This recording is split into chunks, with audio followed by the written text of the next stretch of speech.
बिस्मिल्लाहिर्रहमानिर्रहीम। आज के इस लेक्चर में हम देखते हैं हेडर फाइल्स को कि हेडर फाइल हमारे प्रोग्राम में क्या चीज़ होती है। हेडर फाइल से पहले हमने देखा कि हम अपने प्रोग्राम में एक चीज़ लिखते हैं जिसे प्री प्रोसेसिव डायरेक्टिव कहते हैं।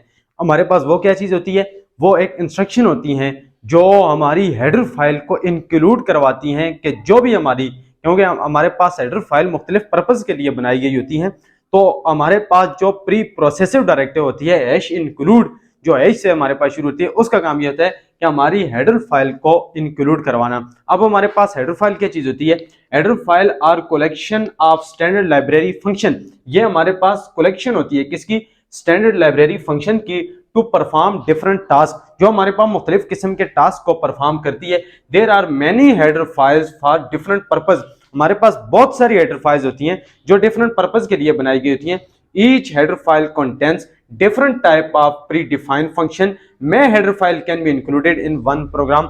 हम जब भी कोई प्रोग्राम बनाते हैं तो पहले नंबर पे हम उससे रिलेटेड, हमने अपनी प्रोग्राम की बॉडी के अंदर जो भी काम करना हो उससे रिलेटेड हम टॉप ऑफ द प्रोग्राम अपनी हेडर फाइल को जरूर लिखते हैं। तो इस वक्त मैं कुछ हेडर फाइल आपके सामने लिख रहा हूं और उनके कीवर्ड्स भी लिखते हैं। मिसाल के तौर पर हमारे पास बहुत इंपॉर्टेंट जो है वो हेडर फाइल है जिसका नाम है iostream.h।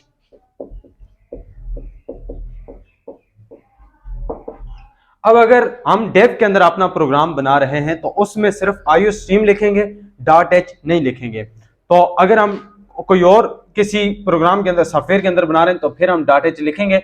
अगर हम डेव प्रोग्राम के अंदर लिख रहे हैं तो हम सिर्फ लिखेंगे हैश इंक्लूड iostream, सिर्फ इतना। तो अब iostream इनपुट आउटपुट स्ट्रीम, इसके अंदर अगर हमने अपने प्रोग्राम के अंदर इनपुट या आउटपुट से रिलेटेड कोई काम करना हो तो फिर टॉप ऑफ द प्रोग्राम हम iostream का इस्तेमाल करेंगे हेडर फाइल में, यानी कि हैश इंक्लूड iostream, ये हम लाजमी लिखेंगे। और उसके बाद जो है अगर हम अपने प्रोग्राम के अंदर इसका इस्तेमाल करेंगे, अगर किसी स्टेटमेंट के साथ हमने इनपुट देना हो या आउटपुट देना हो तो उसके अलग अलग हमारे पास कीवर्ड्स हैं। अगर हमने इनपुट करना हो तो इनपुट के लिए हमारे पास इस्तेमाल किया जाएगा सिन कीवर्ड का। सिन यानी कि जो भी स्टेटमेंट हमने इनपुट करवानी होगी तो उससे पहले हमें सिन लिखना पड़ेगा। और अगर कोई आउटपुट करवाना हो तो आउटपुट के लिए हम सी आउट का इस्तेमाल करेंगे, यानी कि सिन हमारे पास इनपुट के लिए और उसके बाद जो है सी आउट हम आउटपुट के लिए इसका इस्तेमाल करेंगे। और जब हम सिन इस्तेमाल करेंगे, जब हम सिन लिखेंगे तो सिन से पहले हम, सिन के बाद हम एक्सप्रेशन ऑपरेटर लगाएंगे, यानी कि हम लिखेंगे सिन और एक्सप्रेशन ऑपरेटर, ये वाले हम ऑपरेटर्स लगाएंगे। दो ऑपरेटर्स हम लगाएंगे ग्रेटर देन के, इन्हें एक्सप्रेशन ऑपरेटर कहा जाता है, लगा के और उसके बाद हमें जो भी हमारे पास जो वेरिएबल हो जिसको हमने इनपुट करवाना हो तो उसका हम लिखेंगे। और उसके बाद अगर हमने आउटपुट करवाना हो तो उसके लिए इंसर्शन ऑपरेटर हम लिखेंगे, ये इंसर्शन ऑपरेटर आ गए। और उसके बाद जो है सी आउट लिखने के बाद हमने कोई भी वैल्यू जो हमें आउटपुट चाहिए हो तो उसका हम नाम लिखेंगे। दूसरे नंबर पे हमारे पास जो हेडर फाइल है वो है conio.h, यानी कि हैश इंक्लूड conio.h। conio.h के अंदर भी हमारे पास दो कीवर्ड मौजूद हैं। एक कीवर्ड मौजूद है,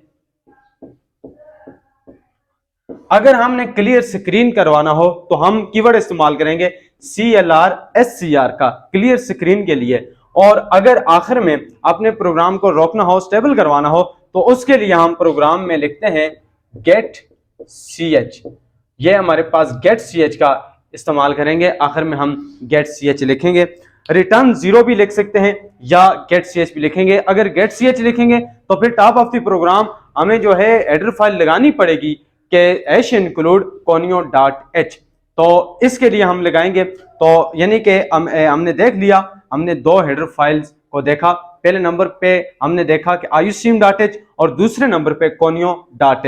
iostream.h के अंदर हमारे पास दो कीवर्ड मौजूद थे और इसी तरह conio.h के अंदर भी, यानी कि हमने अपने प्रोग्राम के अंदर जो भी काम करना हो उससे रिलेटेड हमारे पास हेडर फाइल्स मौजूद होती हैं। हम वो हेडर फाइल पहले हम अपने प्रोग्राम के टॉप के ऊपर उस हेडर फाइल को लगाएंगे और उसके बाद उनके जो कीवर्ड दिए हुए होंगे उन कीवर्ड को अपने प्रोग्राम की बॉडी के अंदर लगाएंगे। वो हमारे पास प्री डिफाइंड फंक्शंस होते हैं जो हमारे प्रोग्राम को रन करने में मदद देते हैं।